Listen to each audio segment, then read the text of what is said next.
আসসালামু আলাইকুম। কেমন আছেন সবাই? আশা করছি আল্লাহর রহমতে ভালো আছেন। আলহামদুলিল্লাহ আমরাও ভালো আছি। আমার আরও একটি ব্লগে আপনাদের সবাইকে জানাই স্বাগত।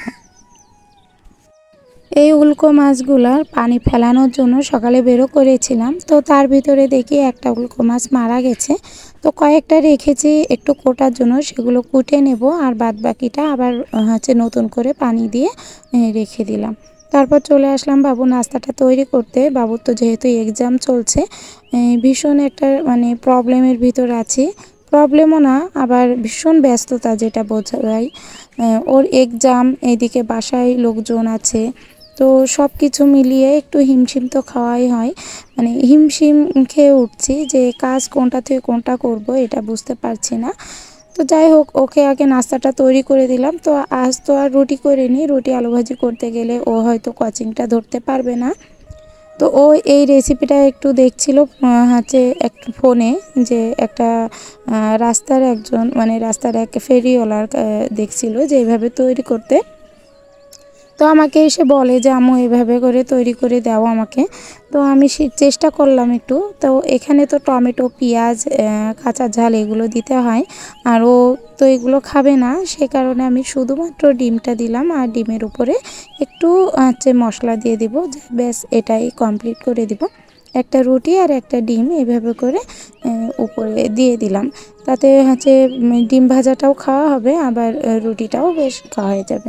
আর এটা খেতে কিন্তু ভীষণ মজা হয়েছিল, আমি নিজেও বুঝতে পারিনি যে এতটা মজা হবে। ওর নাস্তাটা কমপ্লিট হয়ে গেছে, এবার ওকে দিয়ে বাদ বাকি কাজটা সেরে নিব। আর এখনও ঘুম থেকে তেমন কেউই উঠিনি, শুধুমাত্র আমি এবং বাবু দুইজনে উঠেছি। বাবু তো ওর কোচিংয়ের জন্য ঘুম থেকে উঠেছে, আর ওর তো এক্সাম চলছে সে কারণে। আর এদিকে আমি উঠেছি, আমার কাজকর্মটা করা লাগবে, তো সেইটার জন্য। তো এদিকে নাস্তাটা হয়ে গেল আর রান্না করতে চলে আসলাম। আজ রান্না করব উল্কো মাছের ঝোল করব, আর রান্না করব ডাল।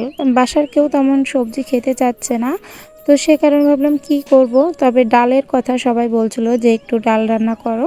আমার শাশুড়িও বলছিল যে তুমি একটু ডাল রান্না করো, ডালটা দিয়ে একটু ভালো ভাত খেতে পাচ্ছি।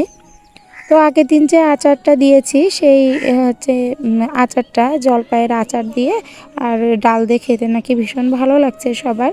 তো সেই কারণে আচার তো আছেই, আর ডালটা রান্না করছি। আর এখন করছি মাছ ঝোল, একদম সিম্পলভাবে, কোনো সেরকম মশলা বাদ দিয়ে একদম পাতলা মাছের ঝোল করে দিচ্ছি।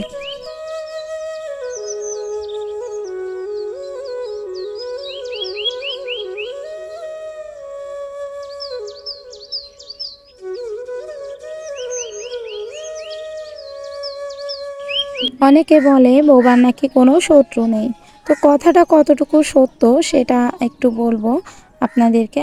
অনেকে আমাকে দেখে বিশেষ করে বলে যে আমার কপালটা বেশ ভালো, আমার ভাগ্য অনেক ভালো যে আমাকে সবাই ভালোবাসে।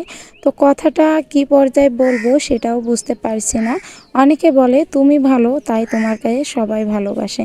তুমি আসলে এটাই হয়তো সত্য, আমি ভালো তাই আমার সবাই ভালো।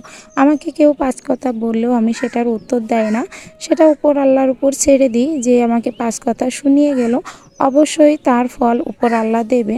আর আমাকে যে কটাক্ষ করে এ পর্যন্ত কথা বলেছে, তাদের প্রত্যেকের ক্ষেত্রেই দেখি যে এক পর্যায়ে যেয়ে হয়তো তারাই নিজে থেকে আমার সাথে মিশতে আসে, অথবা আমার সাথে একটা ভালো ব্যবহার করতে আসে। তো তখন ভেবে ভালো লাগে, যাক তাদের ভুলটা সে বুঝতে পেরেছে। আর আমি একদমই চুপচাপই থাকি, খুবই সাধারণ একটা মেয়ে। আমার সম্পর্কে অনেকে জানতে চায় যে আপু আপনি কোথায় থাকেন, আপু আপনার বয়স হয়তো কম। তো তাদের ক্ষেত্রে হয়তো আমার আজকের কথাটা বলা। আমি নিজের ক্ষেত্রে একটা যে বিষয় বেশ খেয়াল করে দেখেছি, যে আমি অযথা কারোর সাথে তর্কে জড়াই না, কেননা আমি জানি যে আমি সঠিক। আর আমি সঠিক এটা চিল্লায়ে বলার কোনো প্রয়োজন নাই। দিন শেষে অথবা সময় শেষে একদিন তারাই ভুলটা বুঝতে পারবে, এবং তারাই কিন্তু নিজে থেকে আমার কাছে ফিরে আসবে। আর সে কারণে আমি কাউকে বোঝাতে যাই না, অথবা কাউকে সেভাবে গলাবাজি করেও জিততে চাই না। সে যেটা বলছে সেটা ঠিক আছে, আমি চুপচাপ শুনলাম। কেননা গলাবাজি করেও তো কোনো লাভ নাই। যেদিন বুঝতে পারবে যে অন্যায়টা তারই ছিল, সেদিন সে নিজেই অনুতপ্ত হবে। যাদের সাথে আপনি গলাবাজি করবেন, তারা যদি সংক্ষেপে আপনার কথাটা না বোঝে, তার মনে সেটাকে তাকে যদি আপনি রচনাও লিখে দেন, তাহলে কিন্তু সে সেটার অর্থ বুঝবে না। তো অযথা আপনার মুখ চালিয়েও কোনো লাভ নাই। আপনি ঠিক তেমনটাই থাকবেন যদি আপনার উপর নিজের বিশ্বাসটা থেকে থাকে। আর আপনার উপর যদি নিজের উপর নিজের বিশ্বাসটা থাকে, এটার উপরে বড় সত্য আর কখনোই হয় না। আর যেটা ভুল ধারণা বা অথবা ভুল ভাবনা ভেবে থাকে, তো তারা অবশ্যই একদিন না একদিন বুঝবে, আর সেদিনই হয়তো আপনার জিতটাই হবে। আর আপনি যদি তর্ক করেন অযথা, তাহলে হয়তো আপনার সম্পর্কটাও নষ্ট হবে এবং দুই তরফ থেকেই একজন আর একজনের প্রতি একটা তিক্ত ভাব চলে আসবে।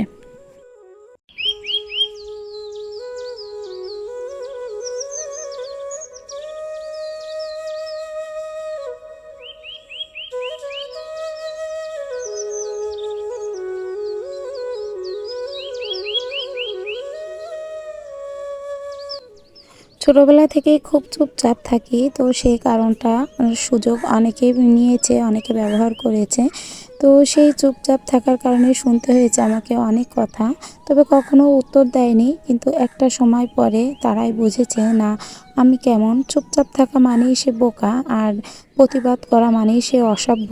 দুইটা কথার ভীষণ পরিমাণে আমার খুব লাগে, যা আমি খুব চুপচাপ, তার মানে অনেকে বলে আমি বোকাশোকা একটা মেয়ে। আবার যদি আমার জায়গায় অন্য কোনো মেয়ে প্রতিবাদ করে, কথা বলে, তাহলে তাকে বলা হয় বেয়াদব।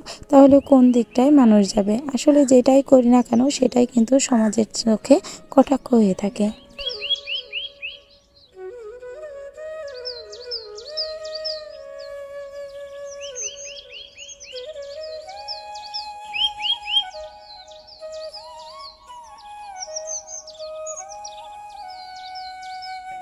অনেকে বলে আমার ভাগ্যটা খুবই ভালো, কেননা আমাকে সবাই খুব ভালোবাসে।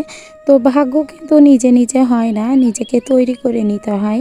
আর বিধাতা কপালে যেটা লিখে দিয়েছে, সেটা তো কেউ খণ্ডাতে পারে না, সেটাও স্বীকার করতে হয়। তবে আমি যদি ঘরে বসেই থাকি, তাহলে কিন্তু বিধাতা আমার ঘরে এসে খাবারটা দিয়ে যাবে না। সেটার জন্য আমাকে পরিশ্রম করতে হবে, সেটার জন্য আমাকে নিজে শ্রম দিতে হবে। তো সে কারণে ভাগ্য কখনো নিজে নিজে উন্নত হয় না, সেটার কারণে নিজেরও কিছুটা পরিশ্রম করা লাগে। তো এখানে আমার এতটুকু বেগুন গাছে দেখুন ভীষণ সুন্দর আকারে বেগুন হয়েছে, বেগুনের ফুল হয়েছে। একদম ছোট্ট নতুন যে চারা, সে চারাটাতে এরকম সুন্দরভাবে বেগুনের ফুল ফুটেছে। আর লাউ গাছের তো বানে উঠে গেছে, যে লাউ গাছটা বানে উঠলে হয়তো আস্তে আস্তে এবার দ্রুতভাবে বাড়বে। আর এখানটায় আগের দিনের একটা উস্তে চুরি হয়ে গিয়েছিল, আর এই দুইটা উস্তে আছে আপাতত গাছে, বেগুনটা আছে। ভীষণ একটা মুশকিলের ভিতরে পড়ে গেছি, যে বাসায় অযথা লোক আসছে, উপরে বাইরের লোক আসছে যখন তখন এসে আমার যে শখের যে গাছগুলো আছে সেগুলো হয়তো ছিঁড়ে টিড়ে রেখে যাচ্ছে বাচ্চা কাচ্চাগুলো। আবার একটু অন্য প্রবলেমও হচ্ছে। তো সেটার যে কি করব কি না করব বুঝতে পারছি না। নতুন ভাড়াটিয়া, এখন ওনাদের সাথে বেশি কথাবার্তাও বলাটা ভালো দেখায় না। তো ওনাদেরকে যদি বারবার বলি যে এটা করো না ওটা করো না, তাহলে হয়তো তিনারাও বিরক্ত হতে পারে। তো নিজেও একটু মুশকিলে পড়ে যাচ্ছি, যে এরকমটা তো আমরাও অনেক সময় ভাড়া থেকেছি, কিন্তু এই ধরনের কাজ করিনি। তবে ওনাদের যেটা দেখছি সেটা নিয়ে একটু মনে হচ্ছে বলা উচিত। আর যেহেতু মাসও পুরেনি, কিছুই বলতে পারছি না। ওনাদের আলাদা করে ঘর দেখার কথা তো উল্লেখ করা সম্ভবই না। কমসে কম 3-4 মাস অথবা 6 মাস মতো থাকার পর হয়তো বলতে পারি যে আপনারা বাসা দেখেন। কিন্তু নতুন এতে নতুন নতুনতেও অনেকটা সমস্যা করছে। তার ভিতরে যে কি একটা সমস্যায় পড়ে গেছি, সেটা তো বলার মতো না। খুব আশ্চর্য হয় একটা বিষয় নিয়ে, যখন দেখি আমার বদনাম একজনের সাথে একজন বলছে, অথচ সেই ব্যক্তি আমার সামনে এসে খুব মিষ্টি গলায় মিষ্টি ভাষায় আমাকে কথা বলছে। আশ্চর্য তখনই হই যে এদের এত ভয়ঙ্কর রূপে আমি কখনো যেন আক্রান্ত না হই, সেটাই মেন ভয়ের কারণ। যে এত মিষ্টি করে কথা বলে আমার সামনে, মনে হয় যে হয়তো আমি খুব ভালো ওনার কাছে, অথচ আমার পিছনে আমার বদনাম গাইতে তারা একটু একটু বাদ দেয় না। আমার পিছনে আমার প্রচুর পরিমাণে বদনাম গায়, আমি এমন তেমন, অথচ যখন আমার সামনে আসে তখন অত্যন্ত প্রশংসায় আমাকে ভরিয়ে দেয়। বিষয়টা একটাই যে তাদের দুইটা মুখে আমার পরিচিত, খুবই দুইটা মুখে খুবই চেনা, যে আমি যে তাদেরকে মুখ ফুটে কিছু বলবো সেটাও বলি না, আবার যে নিজে কষ্ট পাবো সেটাও করি না, শুধু নিজে নিজে হাসি যে কি অদ্ভুত মানুষ এরা, যে একই একই ব্যক্তি দুইটা রূপ। আসলে আগে বুঝতাম না, মানুষ বলতো যে ভিতরে এক আর বাহিরে অন্যরকম, তো ভাবতাম যে কি করে সম্ভব, কিন্তু এখন বুঝতে পারি না এটাও সম্ভব। এটাই আসলে গিরগিটি থেকে মানুষের রূপটা হয়তো খুব দ্রুত আকারে বদলায়। অনেক পুরনো স্মৃতিগুলো সব ব্যাগের ভিতর মানে ভিতরে ভরে রাখলাম। এগুলো সব আমার আম্মুর ব্যবহার করা বাসনপত্র, তো সেগুলো সব বেরো করে একটা প্যাকেটের ভিতর রেখে দিলাম। আর এগুলো চামচ ধুয়ে দিয়েছি।